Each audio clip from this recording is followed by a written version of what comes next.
Welcome to the Ad Nauseam podcast, where classical gourmands everywhere can finally get their fill. Join us for a delectable discussion of Greco-Roman civilization stretching from the Minoans and Mycenaeans through the Renaissance and right down to the present. And now, ladies and gentlemen, here are your hosts, Dr. David Noe and Dr. Jeff Winkle.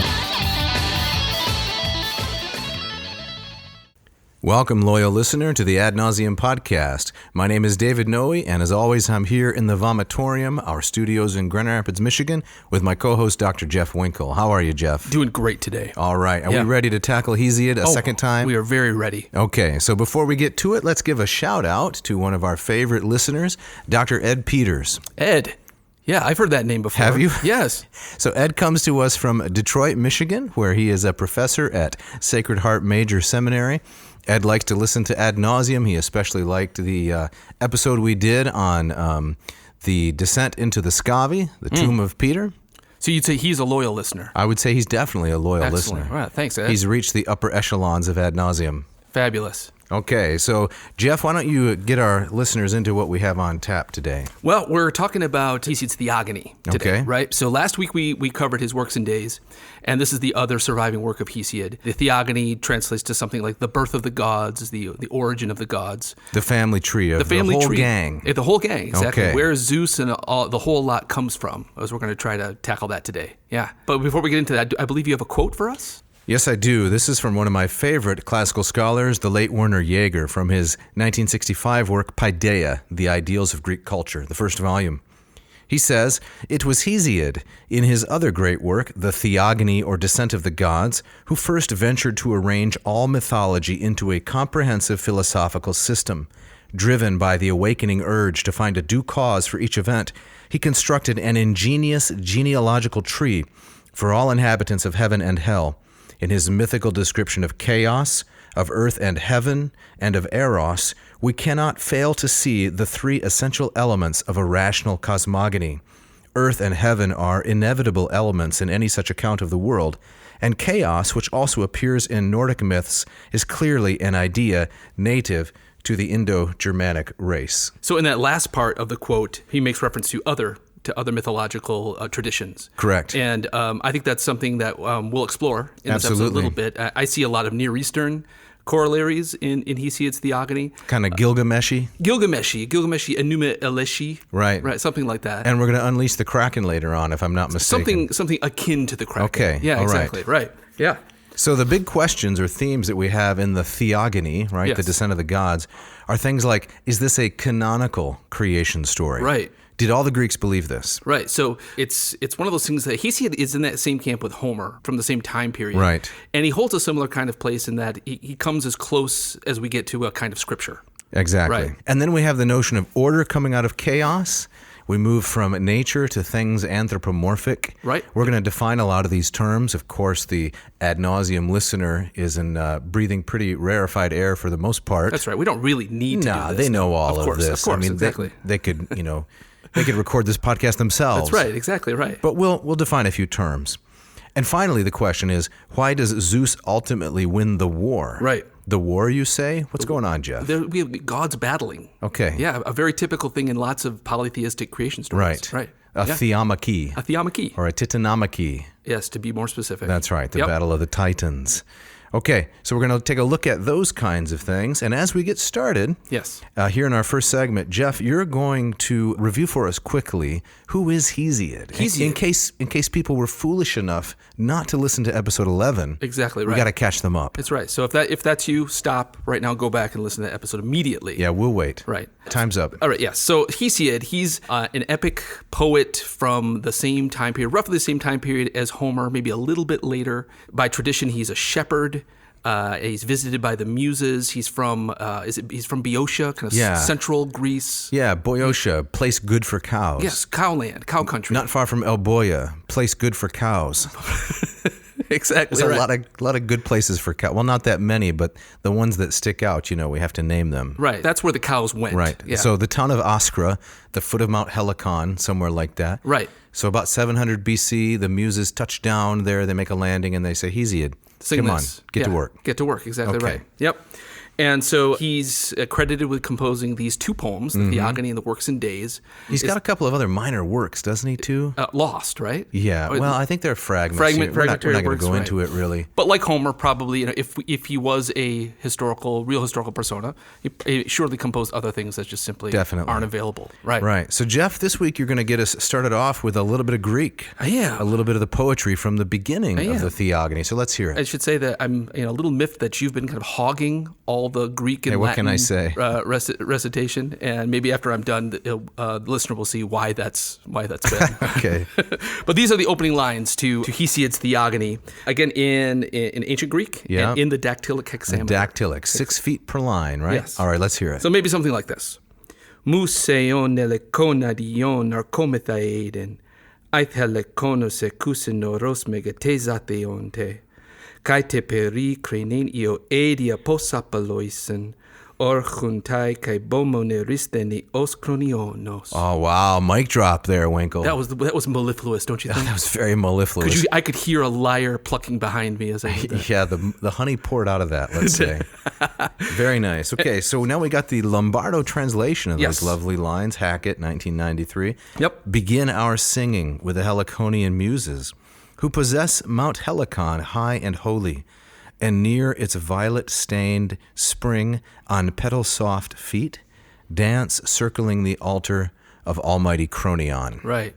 So we get the muses, I notice, they get a much bigger part in Hesiod than they do in Homer. Homer mentions them in the first line of both the Iliad and the Odyssey for inspiration. But Hesiod goes further. He wants to talk about the muses. He wants to talk about them, where they came from and who they are. Right. Yeah, I think there is a brief reference also, just to be pedantic, my specialty.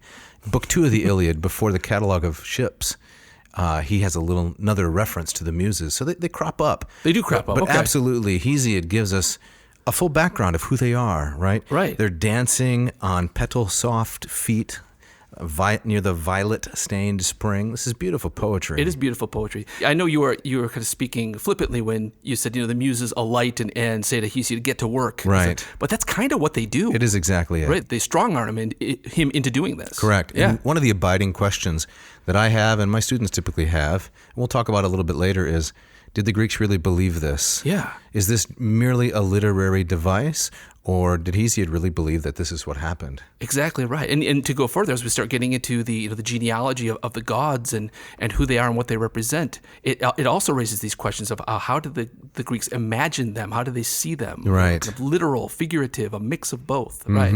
But yeah, did Hesiod himself believe that he was visited by these distinct feminine divine figures who had the power to infuse him with poetic skill and inspiration? Right. Yeah, we definitely got to talk about that. So the end of the line there, they dance circling the altar of almighty Cronion. Cronion. Who or what is a Cronion? Cronion. Having someone descended from Cronus. Okay. Who we'll be talking about. This is Father Time, right? Right. Exactly right. Saturn among the Romans. Right. So you sometimes see him depicted with the hourglass and the sickle. Yes. Right? Yeah. The hourglass is to make sure he's not late for class. Is that what it is? I think that's right. Exactly. Okay. It's very punctual. 5 minutes tardy, something 5 minutes like tardy. that. Exactly right. And what's the sickle about? Cronus uses the sickle for a very violent act, and let's save that. But he also uses it to harvest people's souls at the end of their lives. Right. It's where the Grim Reaper gets the sickle from. Exactly right. Yeah. So then we have these 9 muses, right? And they have an origin story, don't they? They do. I don't know how deep in the weeds we want to get into this. Well, let's just mention a little bit. Okay. They're 9 daughters of Zeus, and who's their mother?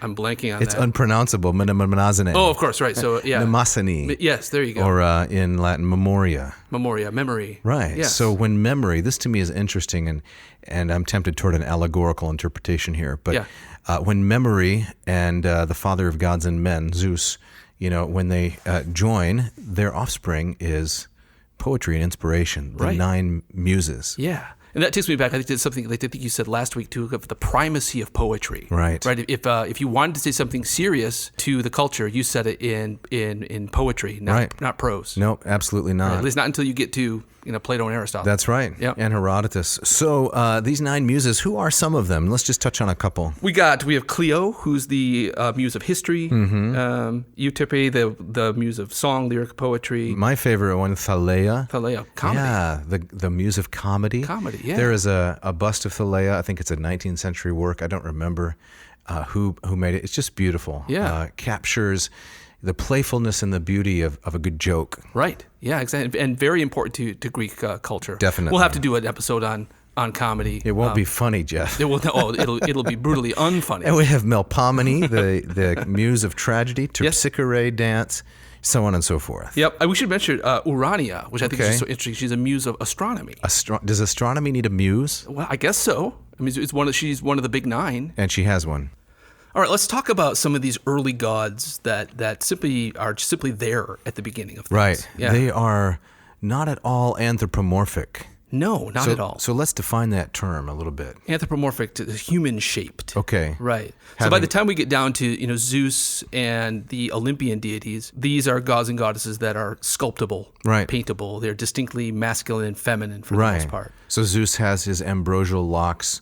He's got his beard, his manly beard. Always beardy. The heroic torso. Yes. All these things. But these early gods, right? Yes. Or divinities, perhaps we should say more specifically, because, the gods, the giants, the titans, the nymphs, the dryads, they're all divine. Yes. But only the Olympians are typically called the gods. That's a good distinction. Yeah. I like that too. Right. So these divinities, they're abstract, or they are associated with parts of nature. Yep. And the first one is chaos.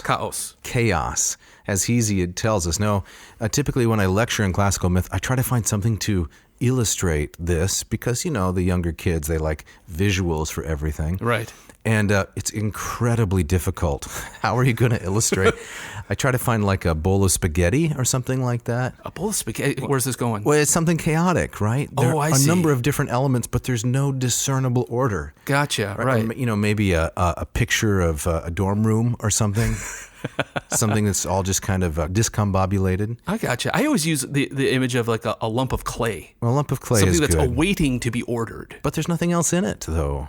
Well, come on, Winkle. I mean, the translation that's often given for chaos is a yawning gap, right? A yawning gap. You got a photo of that? I don't have a photo of that. It's nothingness. How do you photograph that? Yeah, but it isn't nothing per se, right? So here's an important distinction. Unlike the Judeo-Christian creation story, right, history, there is nothing at the beginning of that, but there is something here at the beginning of Greco-Roman myth. That's right. There's some primordial ooze. This reminds me of Near Eastern creation myths like the Enuma Elish, where you have kind of land and water are there at the beginning. Right. And when they start kind of to mingle together, then you produce more divinities. Mm-hmm. And so like a good claymation. Yeah. So Wallace and Gromit could do this kind of. That would be amazing. Yeah, it would. Right. But lots of creation stories will have Gaia, will have Earth, and then things kind of build from there. So we have chaos. Yep. And out of chaos springs out Gaia. No explanation. Nope. This is just, it's not procreation. It's asexual generation, just out pops Gaia. Right. And that happens later, although I wouldn't say it's the most common feature of these kinds of genealogies. But there's Hera, gives birth spontaneously in one tradition. Right. As does Zeus in one iteration. Right. So out of Gaia then comes Sky, right? Yes. Her son. And then after Sky and Earth mate, lots of incest in these stories. Exactly right. Well, the dating pool is shallow. I guess so. Right. I mean, if there's not a lot to swipe on OK Twinder or whatever it is. Yeah, where are you going with this? I have no idea. All right. I think we should just leave it alone, Winkle. But we need to wind it back a little bit. So, you're already jumping to Sky. We're not there yet. All right. So to kind of imagine this, and the way I draw this on the board, where you have chaos kind of above. Right. Chaos is where the sky will be. Right. And then you have Gaia in the middle. Yep. And then you have Tartaros, the underworld below. So I always imagine it. Is that a kind of fish sauce? Tartaros? Yeah. Yeah, exactly. Right. It's tasty. It's a little pungent. Right. That in like Near Eastern creation stories, they hear of like the upturned bowl. Yes. Of the universe. I imagine that's convex. Convex. Mm-hmm. Yeah. It's the overturned bowl. But chaos and then ultimately Uranos, the sky, kind of taking that place, and then Tartaros is kind of the right side up bowl beneath. Right. So you have this typical kind of very basic 3-part universe that's begging to be shaped. Right. Yes. So I have a little quote here. Yeah. Were you going to read this one? I think you were going to read this one. This is also from Theogony Lombardo, right? Yeah, I'll take this one. Okay. Lombardo translates, "In the beginning, there was only chaos, the abyss. But then Gaia, the earth, came into being, her broad bosom the ever-firm foundation of all, and Tartaros dim in the underground depths, and Eros, loveliest of all the immortals, who makes their bodies and men's bodies go limp, mastering their minds and subduing their wills." So what really strikes me about that is the prominence of Eros near the end. So this is a god who's, a divinity, who's really important in Greek myth early on, but he fades out significantly and changes in his description by the time we get to the Romans. Exactly right. He becomes Cupid. Yes. Early Greek art, when he is depicted anthropomorphically, Right. he's kind of an idealized young man. 14 to 18 years old. Usually with wings. Right. And then over time, he becomes kind of younger and chubbier and more infantile. Right.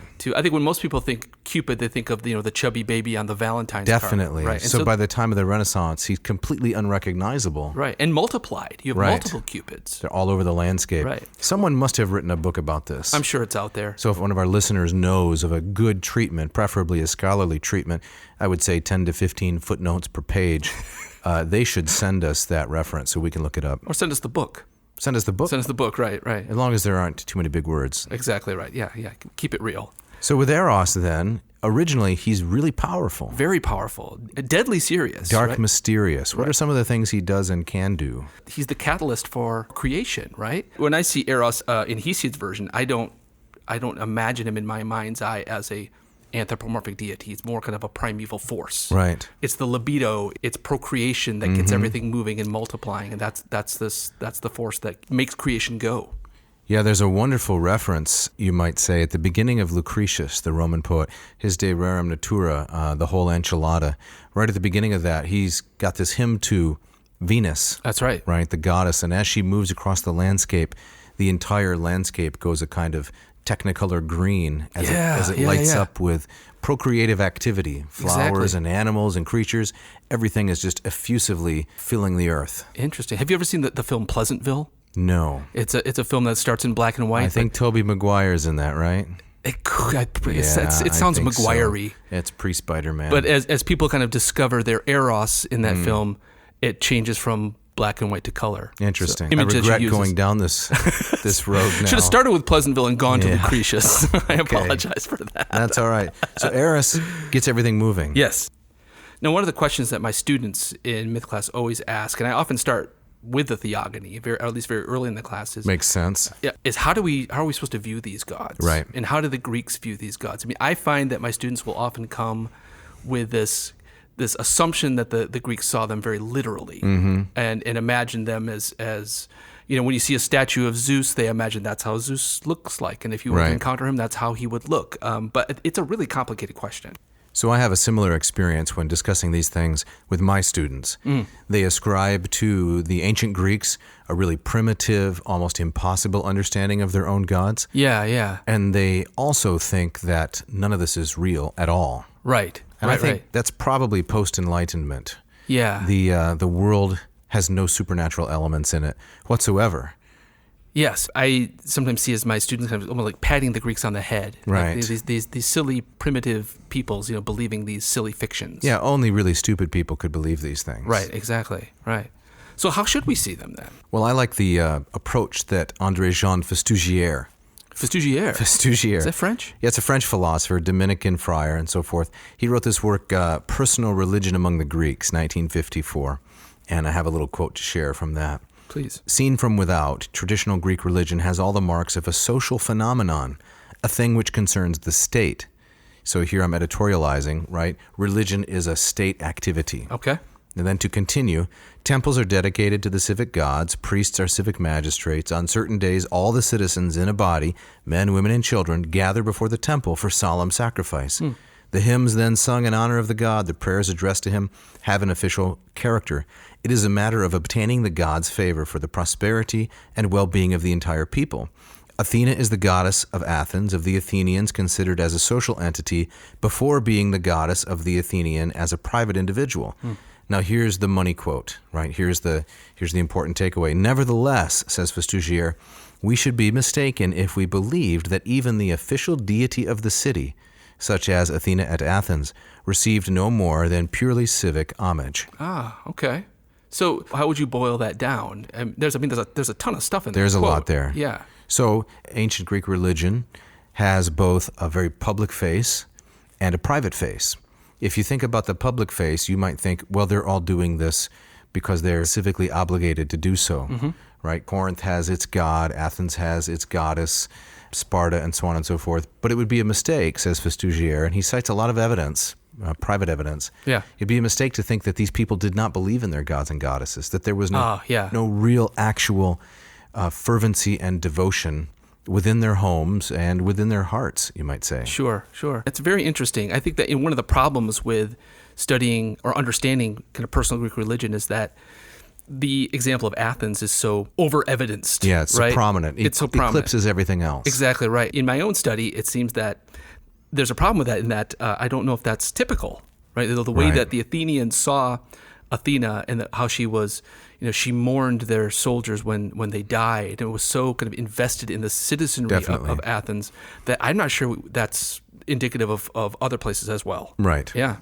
So as the creation story moves along in Hesiod, what do we see next? Well, as we get more generations of deities, we get the earth creation becomes more distinct. Okay. Right. So some of the early children are things like the sky, Uranos, who we'll be talking about in a minute, the sea, ocean, mountains. Both sea and ocean? Sea and oceans. Well, I guess Oceanos, kind of the river that rings the earth in kind of the Greek conception. Okay. And then you have interior seas. This frustrates students quite a bit. Right. Like, what's the difference? Yeah, they have I think they tend to have, it's understandable, Right. a fairly reductionist approach to these sorts of things. Sure. So why is there the sea when we already have the ocean? Right. Why are there rivers when there's streams? Ah, I see. Yeah. I always talk about river ocean. Do you? I do. And Split the difference? Just split the difference and then move on. Well, I try to convince them that, look, this is not a scientific account of the sort that you might like. It wasn't written for efficiency. It's meant to be accurate, but it's meant to be beautiful, memorable, and broadly descriptive. Right. It was sung. There was music behind it. So the more the merrier. Exactly. It's like when you have some chorus in a song, right? It goes on 5-6 times. You don't say the 7th time around, we already had 5 choruses. No, you love the chorus. That's right. What's the phrase is, don't bore us, get to the chorus. Really? Yeah. Have you heard that one? I don't know that Oh, yeah, one. Yeah. Well, I have. Okay. So who are some of these other individuals that come out next? We get these, for lack of a better term, we get this generation of monsters. Monsters. Right. We get the Cyclopes. Okay. Yes, the famous one-eyed. I think in Lombardo's translation, he calls them goggle-eyed. Goggle-eyed. Yeah, I yeah. love that. Shield eye. One big giant. One big old eye. Right in the center of the forehead. Right. And a number of other kind of semi-human creatures that come along. And barely pronounceable. Why don't you give it a try, Jeff? We have Kotos. Kotos. Briareos. All right. Gyges. Right. Yes. Amongst a cast of hundreds. These are the 100-handers, aren't they? 100-handers. Exactly right. Yeah, there are 3 of them altogether. Each of them have 100 hands. So Yes. if my arithmetic is correct, we got 300 hands altogether. I think that's right. Do you think they have 100 arms as well, or just hands? Because that's an image that I find really unsettling. See, this is another one of those kind of biological questions that my students always ask me. Right. How did that work? And I just say, hey, I don't teach biology. You're in the wrong building. Go ask somebody else. Go ask about someone that. else. Right. I'm a philologist, philosopher, theologian. Go ask somebody else. Yes. However you imagine it, these are creatures with 100 hands each on 100 arms Right. each. Right. So they're very good at throwing stuff. Oh, absolutely. This would be ideal for the Yankee bullpen, wouldn't it? Throwing multiple baseballs That's right. at once, really? I would say more in the outfield. Okay. You can catch more balls with 100 hands. I think I the pitcher suppose- can only throw one at a time. Oh, fair enough. We're digressing. Yes, So Kronos, then, Yes. he's about to make a big play, isn't he? that's right. And I think we see the first appearance of what the Greeks called metis. Okay. A craftiness. Shrewdness. Shrewdness. Metis. A prized characteristic for Greek heroes. Yes, like Odysseus. Exactly. He's the most famous. So Kronos is the arch deceiver. He is, right. I wouldn't say that he embodies the best qualities, but I think it's one of the reasons that he gets the better of his father in Okay. the story. He's clever where Uranos, his father, is not. Yes, and here is the really graphic portion of this episode. Yes, so be forewarned. Be forewarned. Yes. Right. We try to keep this highly ecumenical. We want to reach a broad audience, make it PG to PG-13. Yeah. But it's going to get a little brutal here. We got to keep it real at the same time. All right, so what happens, Jeff? All right, so Uranos is now in the picture, which Okay. is the Greek for heaven or sky. Yep. And he too mates with Gaia and has a number of children. But he's bothered by this. He sees the children as a threat. And so when these children are born, he stuffs them back into the earth. The next generation is always a threat. Is always the threat. They're going to supplant Uranos, and he wants to remain the big guy. That's exactly right. Okay. So Gaia doesn't like this. Right. And she complains, and then so she decides that she's going to recruit one of her children or some of her children to deal with this problem. So children come out. Yes. Children go back in. They go back in. Very uncomfortable. Yep. And Gaia says, let's solve this problem, so I'm going to tap. She asks for a volunteer, and it's Kronos who steps up. Okay. Yep. So, Jeff, you're going to read a little bit of that for us from the Theogony itself of what happens. Yes. But before that, let's have a word from our sponsors.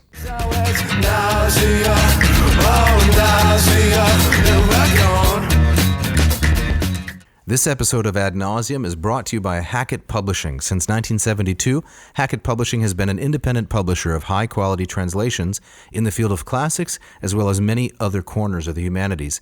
Hackett translations are known for being both faithful to their original languages, as well as accessible to the casual reader. Jeff, are any of our readers casual? I think they might be, stretched out on the couch. Yeah, they're all on formal, I thought. Yeah. You listen to this podcast with suit and tie. Anyway, these translations earn them high praise from professors and students alike. Yes, I love Hackett translations. I've used them often in my own class. Favorites being Stanley Lombardo's translation of Homer's Odyssey, Paul Woodruff's translation of Euripides' Bacchae. I love the artwork on these volumes. It's great, clever, witty, thought-provoking. These are books you can judge by their covers. I have no quarrel with that, Yes. Mr. Winkle. But here's the best part.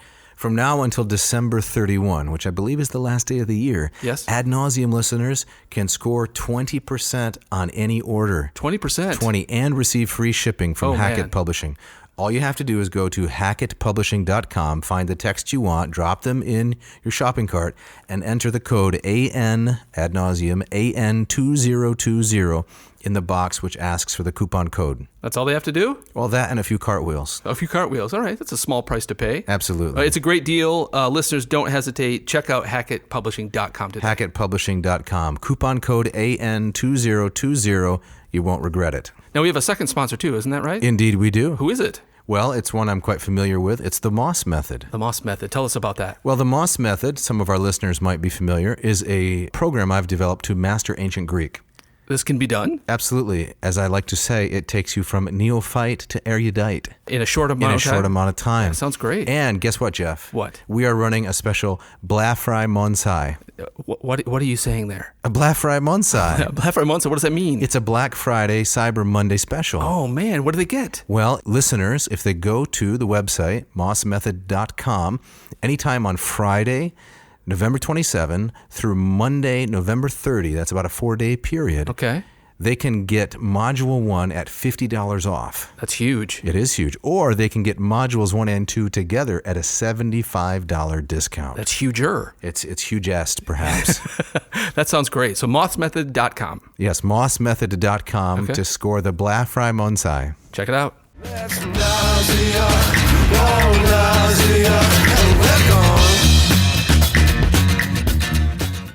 All right, Jeff, so as we get back into it, Yes. a little bit of listener discretion, a very little bit, is advised here. Yeah. What happens next? Enter the sickle. Enter the sickle, right. Okay. So as we said, Gaia's trying to recruit one of her children to take care of Dad, and it's Kronos who steps up. So let me read a little bit from Lombardo's translation here. What lines are these? I mean, where are we in the This Theogony? lines 165 to 173. Okay. And this is Gaia speaking at the beginning.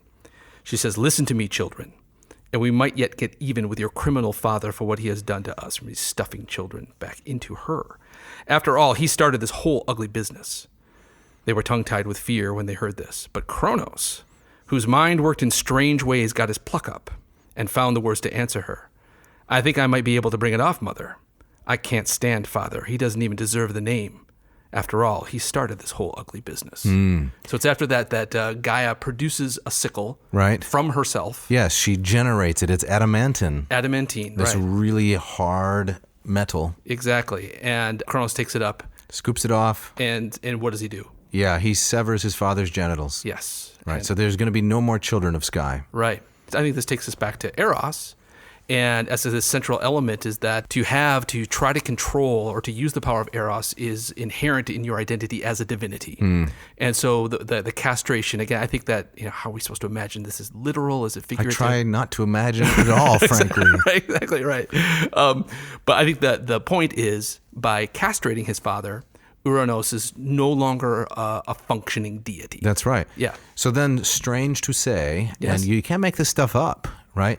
The things that have been severed, right? Yes, Speaking delicately, are tossed into the ocean. that's right. And from them comes Aphrodite. Aphrodite. Right. So foam gathers around the severed parts. Right. And out of this is born Aphrodite. A goddess terrible and beautiful. Exactly right. And note, this is before Aphrodite, who's she's an Olympian goddess, right? She's in that camp with Zeus. She comes about and is mentioned long before Zeus comes around. Right. So she has a very strange backstory. Yeah. She predates Zeus, She predates Zeus. whose daughter she is in another version. Right. Strange to say. If you apply kind of this literalist lens, that kind of stuff's going to bug you. Right. But I think there's in the Greek tradition, if one story is good, hey, Two's better. Two's better. No problem with two competing stories. Right. Now, neither of us are historians of religion or specialists in this particular area of the That's classical right. world. That's true. But one of the theories that I've heard is that this is the combining of an Eastern myth with a later, specifically Greek myth. Oh, really? Okay. And the two are just adopted in, and they survive Oh, without any apparent contradiction. right. So we have this etymology. What does Aphrodite mean? The two parts of her name combined would have sounded like to an ancient Greek as the one born from the foam, Yeah. foam born. Yes. Right. So there's questions over kind of where does this come from. One of the theories that this is what we might call a false etymology. A just so story? A just so story, right? Right. So that Aphrodite had long been part of the tradition, and by the time she gets to Hesiod's era, the Greeks didn't really know what her name meant, but it kind of sounded like in their language the foam-born one. Yeah, so maybe given the from story the foam. was created to kind of explain the name. And what did Botticelli, Little Barrels, what did he do with this? Little Barrels, yes, Botticelli, the great Renaissance painter. Yes. He painted arguably his most famous painting after this scene. One might say the most beautiful painting of all time. Oh, would you go that far? I'm really partial to it. It's a phenomenal painting. It is, and I have been privileged to see it in person several Yes, times. as we both have in the Uffizi Gallery in the Botticelli room. That's right. And right on the next wall is his Primavera, Yes. which is actually a painting I prefer to this one. Oh. But we can talk about Winkle, that. you're taking us in an unexpected direction. But yes, So Aphrodite, Venus, she floats to shore on a half shell. that's right. Blown by the winds and where The wind god Zephyr off to her right, exactly. clutching a nymph. Yes, that's right. Her red hair, covering at least in part her body. That's right. And she's blown to the shore of an island, and where she is clothed or waiting to be clothed by one of her first attendants there. Yeah. Now, to which island was she blown? Cytherea, I believe, in Hesiod's version. Aphrodite is often associated with islands, probably from this tradition, but Cytherea Right. is an island just kind of south of the Peloponnesus. She's called Cytherean or Cytherean. Cyprus is another island that she's Yep. often associated with. Now, there are two Aphrodites, right? Let's pause a moment on that. Sure. I think to some degree we were talking about, the Greeks were comfortable with these multiple stories, but even at some point, even the Greeks themselves had to say, we should try to explain this. And so later on in the tradition, we have an Aphrodite who's born from Zeus and a minor goddess, Dione, which is just Whose name means Zeus. Zeus, Right. it's female kind of- Zeus. But Zeus found the woman he was always wanted. It was just a feminine version of himself, right? Zeusa. And Aphrodite, probably the Aphrodite that most kind of casual students of mythology are familiar with, is the product of that union. Right. So we have these two Aphrodites. So the Aphrodite that's born from the castration is Aphrodite Urania. Yep. And Aphrodite, the daughter of Zeus, is sometimes called Aphrodite Pandemos, the common. Yeah, the one Aphrodite. for all the people. The one for all the people. Now, Plato makes a lot of hay out of this. Yeah. In the Symposium, and if I'm not mistaken, elsewhere as well. That's right. The kind of procreative love, Yes. which all things share, and then the intellectual love. Right. Which is the other Aphrodite, Urania. Right. The So one that leads us eventually to contemplation of the divine. there you go. Right. So but a topic I think for another episode. Oh, definitely. Yeah. Right. So, Jeff, we're on the downslope now to the grand finale, aren't we? That's right. The action movie part of, Okay. of the story is about to come up here. So Yep. we're going to see the birth of Zeus, Yep. right? exactly. We're going to get Prometheus and Pandora again. Again? Not Right. only in Works and Days, but here in the Theogony. That's right. And we're going to get the big battle scene. Yes, the Theomachy. The That's right. Titanomachy. Yes. What was that? The battle between the Titans and the That's okay. Olympians. And that wonderful Cornelis van Haarlem painting of the Titans falling from heaven Oh, yes, exactly. with all those artfully placed butterflies. That's right. We'll put it in the show notes. All right, so Kronos, at this part of the story, starts to make the same mistakes as his father makes, and he starts to have children that he sees as a threat. He's a chip off the old sickle, you might say. He is, exactly right.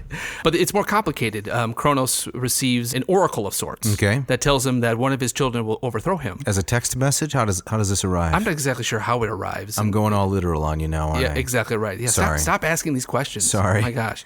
It's an example of what I like to call in my myth classes the rule of oracles. The rule of oracles. An oracle pronounces something, it has to come true. Okay. And you might bend over backwards to stop the dark fate from happening, but it's gonna happen. It's going to snow in Michigan in the winter. Exactly right. You can't stop it. You can't stop it. Okay. So Kronos decides to, as his father stuffed them back into Earth, he starts to swallow them. Ah. And I believe you're going to take care of the next quote. Yes, I am. A little different method Kronos adopts. So here Yes. we have, this is not the Lombardo translation, but we're going with Nelson and Caldwell here. Stephanie Nelson. Great Kronos would swallow these, as each would come from the holy womb to his mother's knees, intending this, that none of sky's proud line but himself would hold the honor of king over the immortals. For he learned from earth and starry sky that it was fate that his own son would master him, although he was powerful, by the counseling of great Zeus. Jeff, this riveting, disgusting scene where Yes. Kronos is eating his children, this is wonderfully displayed, if I'm not mistaken, by Goya. Goya, a painting from around 1819. Okay. Yes. Well, again, we'll put this in the show notes Right. for listeners to look at. It's a horrifying painting. Right? You have Kronos here as wild-haired, bearded creature that's chomping off bits and pieces of this body that he has. It's in his terrible. arms. It's terrible. But I think it gets at the horror of this scene. Right. Absolutely. And treating it in a very literal fashion. Right. So what does Zeus do to avoid this fate? It's the old stone trick. Really? That everybody knows about the old stone trick, right? You take a stone Yes. that looks like Zeus, tastes like Zeus, smells like Zeus. Tastes like Zeus? I don't know. Oh, yeah. And Rhea, which is his mother, we haven't mentioned her, but Right. this is Kronos' sister. She's a Titan. Yes. And again, back to the incest. Kronos takes her as wife. Yep. All these children are born. Rhea wants to save Zeus. Right. She doesn't want the fate that befell the other children to befall Zeus. Exactly right. So she gets some advice from their joint parents, Earth and Sky. Right. Grandpa and Grandma come back into the picture, and they say, Rhea, take this stone and give it to Kronos. He'll think it's Zeus, and we'll take Zeus and spirit him away and save him. Right, off to Crete, I believe, is where Zeus was hidden away. Right? That's right. So Kronos swallows the stone and is none the wiser. Right. Which again doesn't speak well to his cleverness. We were just talking about that. He outwits his father. His mind works in strange ways. But again, we see that there's a limit to his metis. Well, there's a lot of speculation here about this being a kind of political allegory.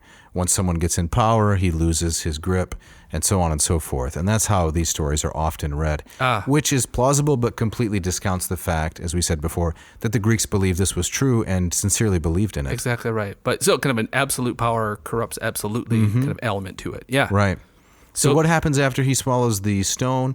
Zeus eventually returns from Crete. He returns from Crete, and the children that Kronos has swallowed, he vomits up. Yeah, but Zeus makes him do this, right? He does. How does he do that? A large bottle of Pepto-Bismol. Pepto-Bismol. Ipecac. Which one? Is it Ipecac? Ipecac, right. That's yeah. the one that induces vomiting. Vomiting, right. Okay. Yeah. We could get him as a guest host, maybe.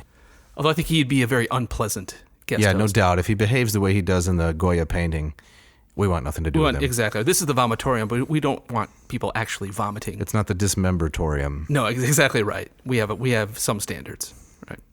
All right, let's move on. So this is in some ways, this is my favorite part of the story. This is the action movie part. Okay. This is where thunderbolts start flying. This is where we spend all the budget. Exactly. So we have these generations of deities warring with each other. We have Titans and Olympians clashing. We have thunderbolts being thrown. It's the big action climax. And this is fought from opposite mountains, if I'm not mistaken, for a period of 10 years. 10-year war, which is the length of any good epic war. Definitely. Right? So it's Mount Olympus and Mount Othrys. So right. on the mountain of Olympus is Zeus. He brings in the 100-handers. Yes. They throw missiles for him. He has the Cyclops making thunderbolts, working overtime. Right. But on the other mountain, whom do we have? We Onothris. have an array of titans. Right. Right. So we Kronos and all his buddies. And his buddies, right. Now, what happened to Prometheus and Atlas? Weren't they involved in this conflagration also? They were. Now, Prometheus is a special case. As we noted in last week's episode, his name means forethought. He knows the future. So who is he allied with here? Well, if I'm not mistaken, he takes the side of Zeus. Yes, exactly. But ultimately, the relationship doesn't turn out well. He gets nailed to the Mount Caucasus. Exactly right. But later on, Prometheus, being Prometheus, he can see the writing on the wall. That's right. Atlas is on the other side and ends up getting his famous punishment of holding up the world on his shoulders for eternity. Right. Right. So I got a little bit of Lombardo here. Yeah. That. From line 690 through 695, nearing the end. Yes. Nearing the end of this 1,000-line poem. So, Jeff, you're going to read that for us. Yeah, I will read this. Yes, this is some of my favorite part of the poem. And now Zeus no longer held back his strength. His lungs seethed with anger, and he revealed all his power. He charged from the sky, hurtling down from Olympus in a flurry of lightning, hurling thunderbolts one after another right on target. From his massive hand, a whirlwind of holy flame. That's a really brilliant poetry. It is. You can just see him just chucking thunderbolts, probably faster than even the 100-handers. That's right. Bringing devastation, and they overwhelm the Titans. But Gaia here, she has a last gasp. That's right. She got one more ace up her sleeve. If Gaia has sleeves, I'm not sure. But she says, "Release the Typhon." Release the Typhon. Release the Typhon. So kind of one last big monster to see if she can take down Zeus. Okay. But Zeus, Zeus is her grandson, right? He is, yeah. Yeah, grandson. Grandson, yep. This always reminds me of it's like a dragon slaying motif. Okay. This is really kind of at the one time in all of Greek myth that you see Zeus really acting like this. He's almost like he's a hero battling. He's like Theseus battling the Minotaur. Yeah, or Perseus and Andromache and the sea monster. And exactly so forth. right. So it's of a type, but it's a rare role for Zeus. But he overwhelms the Typhon and chains it up and puts it far beneath the earth. But what happens next, after the Titanomachy is all over? After the dust settles? The Titans have been vanquished. Right. Zeus and his buddies now rule on Olympus. Zeus shows some of the same error-prone tendencies as both his father and his grandfather. Exactly right. He does some more god-swallowing. Talk about that famous episode? Yeah, so he has a tryst with Metis. Shrewdness. Cunning. Cunning, craftiness, all of these personifications, you might say. But he remembers then that there is a prophecy. Right. The prophecy, the rule of oracles, is that the child of Metis will be greater than its father. That's right. So what does he do? He swallows her. What did Dad do? If you have an opponent, swallow them. Swallow them, right. So again, another lesson not learned. Right. But again, backed into a corner by the oracle, by the prophecy. Right. And which is really mysterious and interesting because these oracles, called Tuche sometimes, or the Parkai, whether it's Greek or Latin, they have authority and influence that supersedes all of these other divinities the story. Exactly Where do they come from? Yeah, right. The deep magic built into the bones of the world, That's like right. that. Yeah, exactly right. Yeah, Moira, destiny. Right. But I want to back up a little bit because it seems like Zeus, he kind of finds a way around the oracle. Okay. Right. So he swallows Metis, and then famously their child Athena springs right from his head. So after swallowing Metis being pregnant, the baby moves to his head, Zeus now begins to have a splitting headache. He does, literally splitting headache. Right, so he summons Hephaestus. Who chops his head open. Right, splits it open. As you do. Of course. Right, and out jumps Athena. Athena in full panoply. Exactly, full armor. Full grown and fully armed. Yes. And this is where my students say, where did that armor come from in her brain? And I say, once again, I'm not a biology professor. Exactly. You're in the wrong class. Yes, and you're ready to walk out of the room at that point. I am, yeah, right. Fully armed and in full war cry. Yes. She's ready for action. Exactly right. And so Zeus has found a way to kind of obviate the mother in this case. And so he becomes both kind of father and mother in this story, and then kind of he weasels his way out of the oracle. Although in some sense you could also argue that Athena is much more wise and cunning than Zeus is. Yes, well, because the story is told by Athenians for exactly. the most part. Well, of course, right, exactly. And she's their patron deity. Right. They love her. So much, in fact, did they love her that this story is told on the east side of the Parthenon. That's right. In the pediment, the birth of Athena from the brain of Zeus. Right. The front door of the temple, Right. which is when you visit the place, you approach the back. It's the part that faces When you the rising come up sun. through the dromos and so forth. Exactly right. Yeah. When you move to the back on the east side, you can see Athena being born from Zeus's skull, Hephaestus jumping back in surprise Yes, as exactly. he holds his axe. No one expected this. Yes, it's huge. Right. So one of the questions we started off with was, why does Zeus, or how does Zeus succeed where his father and grandfather did not? And I think one of the answers to that is Zeus, despite seeming to start to make these same mistakes, swallowing deities, is that he does order his eros in a way that his father and grandfather did not. Now, wait a minute, Jeff. Yes. Zeus orders his eros? It's temporary. If we know anything about Zeus, is that he is a constant philanderer. Exactly right. He sleeps with everything. Yes, exactly right. So I would say it's very, very temporary. Okay. So the child that is greater than him is Athena. This is Okay. not a deity that, she might be greater than him in terms of wisdom, but she's not a threat to his rule. Fair. And if you look at some of these early marriages and children, we have abstractions such as themis, order, law. Yeah, what's appropriate? Appropriate, kind of divine law, eunomia, good civil law. We have dike, justice. Right. Irene, that we have peace. Mm-hmm. So these children are things that are going to kind of order his rule rather than immediately threaten it. Yeah, this is an interesting interpretation, something I haven't thought a lot about. Yeah. I think that's one of the questions that Hesiod is trying to answer. How is it that Zeus came into power, but also what does he do differently? Why is he more successful than Kronos and Uranos and Chaos? So as we wrap up the Theogony, Yes. what do the last lines of the poem talk about? There's lots of more. It's lots of genealogy. It's a lot of the Theogony is not very action plot driven. It's cataloging. It's very cataloging, right? Didactic poetry meant to teach something, Yes. help people remember the contours of their religion. Exactly right. The closest the Greeks get to a canon. Yes, exactly right. So we get lots more genealogy. We give some digressions on some of the famous heroes, such as Jason and Heracles show up, and he's explaining of how they're related to the gods he's just mentioned. All right, Jeff, so as we wrap up, Yeah. what kinds of things have we seen this week? I think we've seen kind of the distinct Greekness of Hesiod's poetry, right? I think it's easy to compare his creation story to Near Eastern creation stories and see kind of a broad corollary there. But this, I was really struck by kind of the emphasis on metis Right. and cunning and how that develops. Uranos has none. Kronos has a little. Zeus is starting to get it. Mm-hmm. And that really kind of explains the success or lack of success. Yeah, that's really well put. Yeah. What else? What did you take away from kind of your reading of this and reviewing? Well, it helped me get away a little bit from the biological focus that, even though I have mocked my students a little bit, Yeah. I'm often distracted by those details too. Yeah. How is all this possible? Right. Does this really make sense? Exactly. And at some level, I'm not sure that Hesiod intends it to receive that level of scrutiny. No, I don't think so either. I mean, my sense is that in terms of how an average ancient Greek saw and believed in the gods, it was a much more kind of metaphorical kind of thing than a kind of a literal kind of one-to-one Right. Anthropomorphism. They believed it, but he's painting in broad strokes. Broad strokes, exactly right. So I have a closing quote, Yeah. again from my buddy Werner Jaeger. Read it. His philosophy, meaning Hesiod, his philosophy is still a system of myths and actively living divinities, as we read it in the strikingly original poetic form which Hesiod invented for it. But his mythical system is formed and governed by reason. Thank you, Werner. Yeah, can't go wrong. Yeah, love it. All right, we got to get out of here, right? And so to our listeners, if you like what you hear, it would really help us out if you subscribe to our podcast, if you leave a review on whatever platform you're using, if you got comments or questions or ideas.